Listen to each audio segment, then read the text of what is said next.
August 1583. London, Whitehall Palace. Elizabeth I stood gazing out the window. On the Thames, a fleet lay at anchor. Humphrey Gilbert, explorer, who was about to set sail for the New World. The Queen had granted him a charter. Claim all newly discovered lands in the name of England. In that moment, she didn't know. This single piece of paper would change the course of world history. England, a small island nation on the edge of the North Sea. Population, roughly 4 million. Resources scarce, land limited. Yet this island would come to rule the world. How? August 1583. Newfoundland, St. John's. Gilbert thrust his sword into the ground. I claim this land in the name of Queen Elizabeth. A symbolic declaration. But this settlement would fail. Gilbert would lose his life on the return voyage. Yet this attempt planted the seed. True colonization was about to begin. So how did a small island nation become the world's greatest empire? The answer lay in the sea. 1588. The Spanish Armada, the most powerful navy in the world. Roughly 130 warships. Around 30,000 soldiers and sailors. Their objective, the conquest of England. But in the Dover Strait, history changed course. Francis Drake, Admiral of the English Navy. He knew the Spanish fleet's weakness. The massive armada lacked maneuverability. Drake deployed fireships. 8 vessels set ablaze, sent drifting toward the Spanish fleet. Panic erupted. The Spanish formation broke apart. And then the smaller English ships struck. August 8, 1588. The Battle of Gravelines. The English fleet dealt devastating blows to the Spanish Armada. Damaged in battle, the Armada was forced to retreat. During the northern passage home, storms and shipwrecks claimed countless more vessels. The invincible Armada was invincible no more. What did this victory bring to England? Confidence in maritime expansion. Elizabeth I addressed her soldiers. I have the body of a weak and feeble woman, but I have the heart and stomach of a king of England. According to records, the soldiers erupted in fervor. They could feel a new era dawning. Spain's myth of invincibility had shattered. England's age of the seas had begun. Complete supremacy would take decades more. But this battle was the turning point. December 31st, 1600. Elizabeth I signed a new charter. The East India Company. What began as a chartered company would transform over time. Through the 17th and 18th centuries, it expanded its military functions. It acquired diplomatic powers. It governed territories. It metamorphosed into something resembling a state. And this company would come to rule India. 1608. An East India Company ship arrived in India. Negotiations proceeded in stages. In 1615, Ambassador Thomas Roe was dispatched to the Mughal court. Emperor Jahangir of the Mughal Empire. He was receptive to building ties with English merchants. Why? England was in conflict with Portugal and the Netherlands. For the Mughal Empire, England served as a convenient counterbalance. But this judgment would prove fatal. 150 years later, the East India Company would control all of India. June 23, 1757. The Battle of Plassey. East India Company forces, a few thousand men. The Nawab of Bengal's army, tens of thousands. In numbers, the odds were overwhelmingly against them. But the company had a secret weapon. Bribery. Clive bought off Mir Jafar, commander of the Nawab's forces. The sum was enormous. The terms were simple. Betray them on the battlefield. In return, we'll make you the next Nawab. Mir Jafar agreed. June 23, 1757. The battle began. The Bengali forces launched their assault. But Mir Jafar's troops didn't move. They withdrew from the field. The remaining Bengali forces fell into chaos. The company army counterattacked. Within hours, it was over. East India Company casualties were minimal. Bengali dead numbered in the hundreds and beyond. This battle decided India's fate. The East India Company seized control of all Bengal, and from there, its dominions spread across India.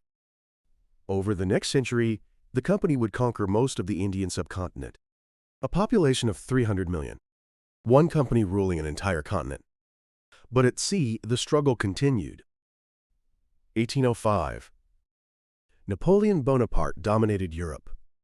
His ambition, the invasion of Britain. But first, he needed to control the seas. October 21st. Off Cape Trafalgar, Admiral Horatio Nelson. The British Navy, 27 ships. The Franco-Spanish combined fleet, 33 ships. Nelson raised a signal flag. England expects that every man will do his duty. The message spread across the entire fleet. The men cheered. They understood what they were fighting for their homeland, for freedom. And then Nelson made his decision to slice the enemy formation in two. 1 p.m. The British fleet charged into enemy lines. Enemy fire was fierce. But Nelson didn't stop. British ships drew alongside enemy vessels. Hand-to-hand combat erupted. The Royal Navy's training paid off in that moment. Their rate of fire was twice that of the enemy. One after another, enemy ships surrendered. But at 1:15 p.m., tragedy struck. A French marksman shot Nelson. The bullet pierced his left shoulder. Nelson fell. His officers rushed to him. "Admiral!" Nelson spoke quietly. "Never mind. Continue the battle." 4:30 p.m. Nelson drew his last breath. His final words were these: "Thank God I have done my duty." At that moment, outside, victory cheers rang out. The Battle of Trafalgar. British victory. The combined fleet lost numerous ships to sinking and capture. Not a single British ship was sunk. What did this victory bring Britain? A century of naval supremacy. Napoleon could no longer invade Britain. Britain ruled the world's oceans. And this maritime dominance would bring the next phase of supremacy, the Industrial Revolution. 1769. James Watt improved the steam engine. This invention changed the world. Steam engines powered factories. Steam engines drove trains. Steam engines propelled ships. Britain became the world's first industrialized nation. Mid-19th century, Britain became one of the world's greatest industrial powers. Its share of global industrial production was extraordinary. Leading the world in coal and iron production, its influence on international markets was immense. Nearly all the world's cotton goods. All made in Britain. The workshop of the world. And this industrial might expanded the empire even further. Early 1920s. The British Empire reached its zenith. Territory, roughly 35 million square kilometers. About 1/4 of Earth's land surface. Population, approximately 450 million.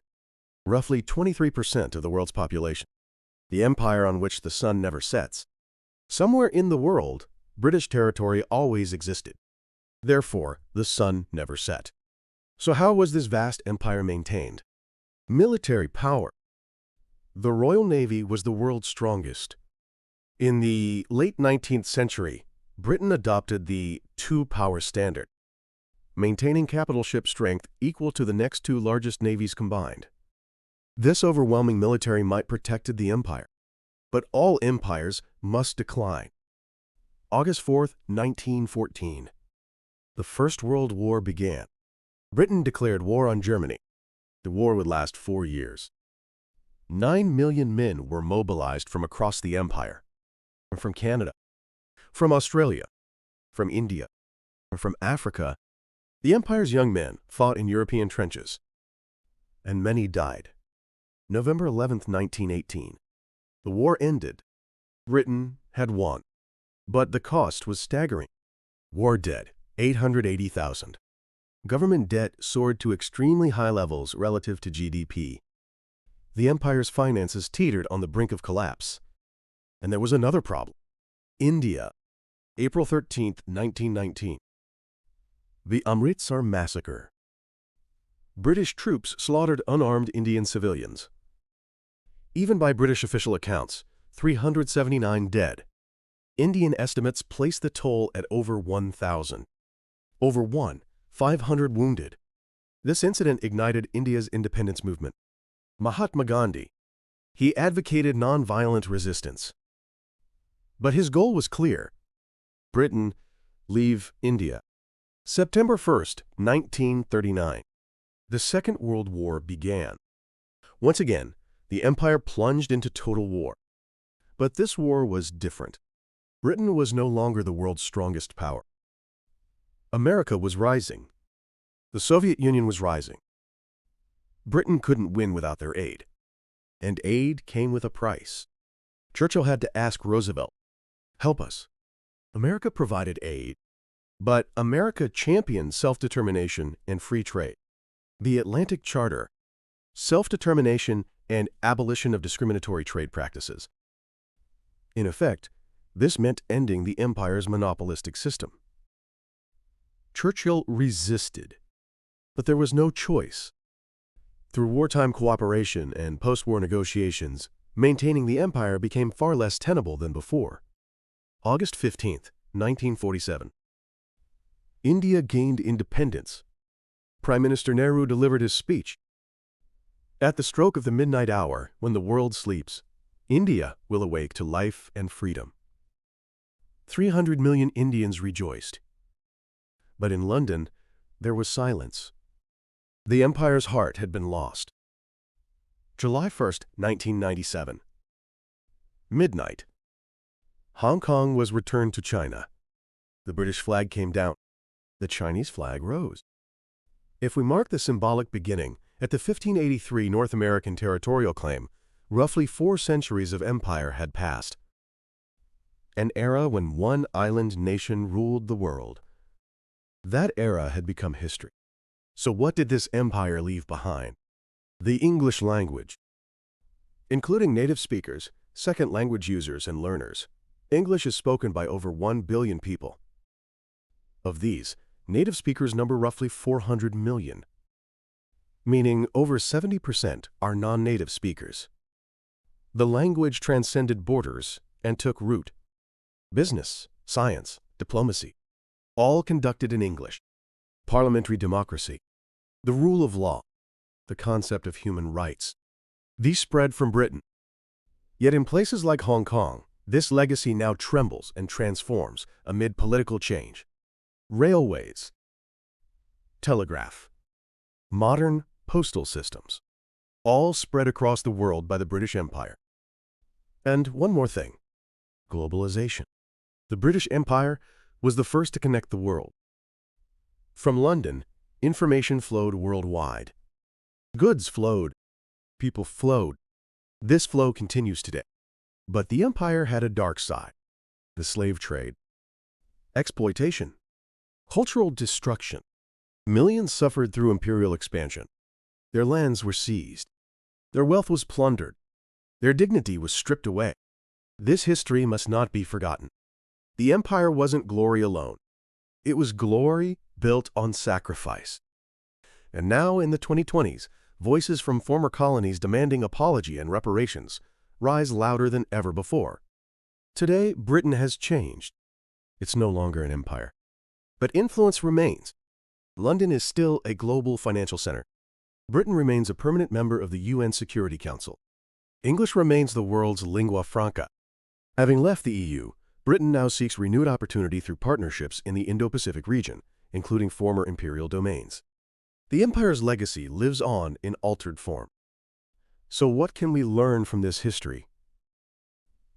Every empire carries the seeds of decline at its peak. The moment expansion stops, collapse begins. The British Empire embodies this lesson. It ruled 1/4 of the earth. But that rule wasn't eternal. Power alone cannot sustain an empire. Legitimacy is required. The consent of the governed is required. Without these, any empire will fall. So I ask you, what is power for? The British Empire possessed power. But how did it use that power? For domination? For exploitation? Or for the advancement of civilization? If your nation held overwhelming power today, how would you use it? Share your thoughts in the comments. Thank you for witnessing this journey through history with me. Empires rise and empires fall. But the wisdom we draw from history endures forever. On this channel, we explore the decisive moments that changed human history, seeking lessons from the past for our future. If you're drawn to the depths of history, subscribe and turn on notifications. Until next time.